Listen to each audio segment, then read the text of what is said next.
In 1969, the U.S. government funded one of the most unusual projects in the history of aviation. It had only two objectives: determine just how large an aircraft could get and demonstrate what it would mean for U.S. air power.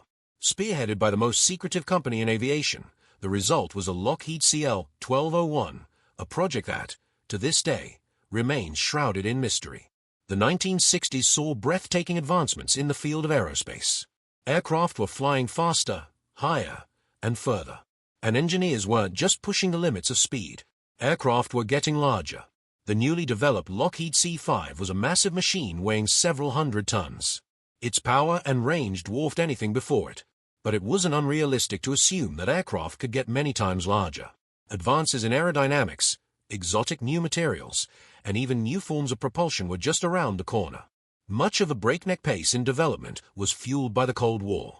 With the United States and Soviet Union vying to gain the upper hand, huge sums were spent developing spy planes that could fly faster and higher, and bombers that could carry more payload further.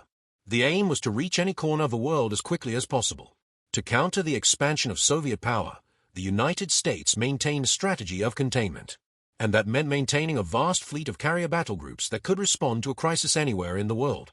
But as the Cold War intensified throughout the 1960s, no corner of the world seemed safe from Soviet agitation. To respond quickly and decisively, the United States looked to radical new technologies. By the 1960s, the Lockheed California Company was developing the world's most advanced aircraft, pushing the technology of the time to its absolute limit. And they had worked with the Navy and Air Force to evaluate new technologies and develop the next generation of military aircraft. Much of it was highly classified. But in 1969, the company produced an unusual study that seemed out of place even among its cutting-edge research. It detailed an aircraft with monstrous proportions, at nearly 6,000 tons and with an 1,100-foot wingspan, to serve as both a military transport and an airborne aircraft carrier. Yet today, surprisingly little is known about the project because Lockheed's study has vanished without a trace. Even the U.S. Department of Defense has no record of it, as if it was somehow lost or erased from existence. But over the years, Lockheed's design has been cited in several other aerospace studies, including a report from 1982 that provides just enough detail to piece together one of the most unusual aircraft ever studied. With a payload capacity measured in the millions of pounds, the Lockheed CL-1201 would represent an entirely new class of aircraft, giving the United States the ability to deploy several hundred fully equipped troops and armament to anywhere in the world within hours or launch dozens of heavily armed combat aircraft on a moment's notice. And Lockheed's engineers outlined a scenario where these capabilities would be vital for the United States. They envisioned an organized uprising halfway across the globe, instigated by the Soviet Union. Responding to a call for assistance, the U.S. would typically deploy a carrier group and Marines to help stabilize the situation.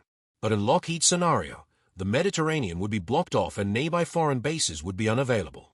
So, the 1201 would provide the only means for a rapid strike with a sizable force, launched directly from the continental United States. And to explain how this would all work, I've brought on a former BBC News presenter. Oh, hello there.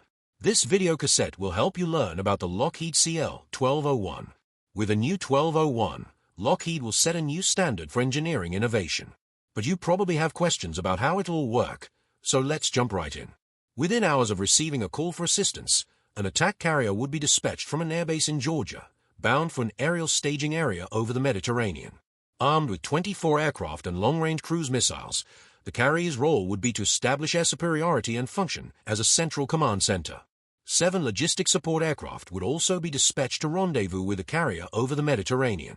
The logistic support aircraft, or LSAs, are giant aerial transports, each capable of carrying up to 400 combat-equipped troops, 472 specialized crew, and over 1,000 tons of mechanized equipment, armament, and supplies to last for 30 days.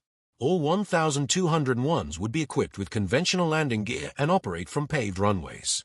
But for an aircraft of this size, the runway requirements would be absolutely massive. So engineers proposed a novel solution.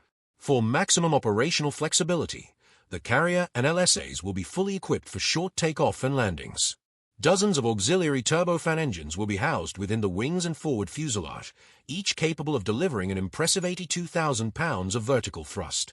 4 enormous high-bypass turbofans would supply an additional 600,000 pounds of thrust and allow the massive 1,201s to cruise at about the same speed as a modern jet transport. But once over the staging area, the carrier and LSAs would need to loiter for extended periods, remaining continuously airborne for up to 30 days. So, Lockheed's engineers turned to another unconventional solution. At the heart of every CL-1201 is a 30-foot diameter, 18,000 megawatt nuclear reactor, similar to the kind already used on nuclear submarines, only much larger. The Air Force and Atomic Energy Commission have spent decades testing systems for nuclear-powered aircraft engines, and now these technologies will finally come to a head. During takeoff and landings, the 1,201's cruise engines will run on standard jet fuel, and it's only above 16,000 feet that they will be switched to nuclear power. Each engine is fitted with a heat exchanger and can operate on either jet fuel or heat from the reactor. Coolant loops both inside and outside of a containment vessel will transfer heat from the reactor core while safely containing radioactive materials. Radiation exposure will be limited by shielding, and the reactor's containment vessel would be housed inside an impact-absorbing structure. A minimum 16,000-foot altitude for nuclear-powered operations was selected on the basis that it would provide sufficient time for reactor shutdown in the event of an accident. Engineers are confident that the reactor will be fail-safe, even in a head-on impact with a granite mountain, assuming a prior 20-second shutdown warning. 4. Now how's that for safety? Along with the carrier and LSAs, a number of conventional jet transports would also make their way to the staging area to support the assault force. Over the staging area, the LSAs would be joined by smaller military transport aircraft referred to as medium intertheater transports, or MITs. The MITs would rendezvous with the LSAs, docking in mid-flight to transfer troops, weaponry, and supplies. The MITs would then connect to the LSAs via a tow line and remain on standby. The 1,201's blended wing design would make it an ideal platform for mid-air docking and transfer. And with the assault force in place, combat operations would begin immediately. Working in conjunction with Allied forces on the ground, carrier-based attack aircraft would clear enemy defenses to establish a secure airfield. Next, the MITs would begin shuttling troops and equipment between the LSAs and the airfield, protected by carrier-based fighter aircraft. Aircraft this large would be high-value targets. But Lockheed's engineers weren't expecting adversaries to get anywhere near them. By operating at 30,000 feet and at least 600 nautical miles from enemy forces, it would be virtually impossible for the enemy to approach unobserved. But should the enemy attempt to engage, they'd have to contend with an impressive range of counter-air aircraft, long and short-range missiles, and of course, laser weapons. After establishing a sizable presence on the ground, American troops, working with Allied forces, could stabilize the situation within 30 days and reopen the Mediterranean Sea for a larger conventional ocean-going naval force. I hope this video has proved informative. As you can see, the CL-1201 is an entirely new class of aircraft and a new means of delivering a rapid response strike to anywhere in the world, keeping America and her allies safe. It's not clear what prompted such an unusual design study. Was it a strategic threat? A need to assess the limits of aerospace technology? Or was Lockheed simply keeping its summer interns busy? What's clear is that there are many unanswered questions. Not just technical and engineering, but basic questions, like how the fighters were supposed to be rearmed during combat or how they would have docked with massive wake turbulence coming off the carrier's wings. The deeper you dig, the more bizarre it seems to get. But without Lockheed's original report, we'll probably never get the answers. And in the context of the Cold War, the 1201 is just one of hundreds of highly speculative designs, many of which weren't really supposed to answer questions but help find the questions yet to be answered. But even among these countless conceptual designs, the 1201 stands out as one of the most unusual ever produced. On an early morning in February 1993, something extraordinary lights up the sky over Europe. A mysterious beam of light, brighter than a full moon.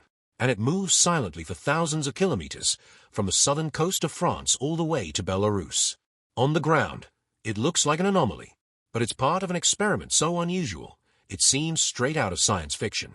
You're talking about something which is several miles across. There could eventually be a whole network of these cosmic spotlights. They will transform perpetual night into daylight. Decades ago, Soviet scientists set out to create eternal sunlight. And it's hard to understand why, years later, no one seems to remember. Subscribe to Expedition Diaries for an exciting journey filled with adventure, exploration, and stories that will captivate your imagination.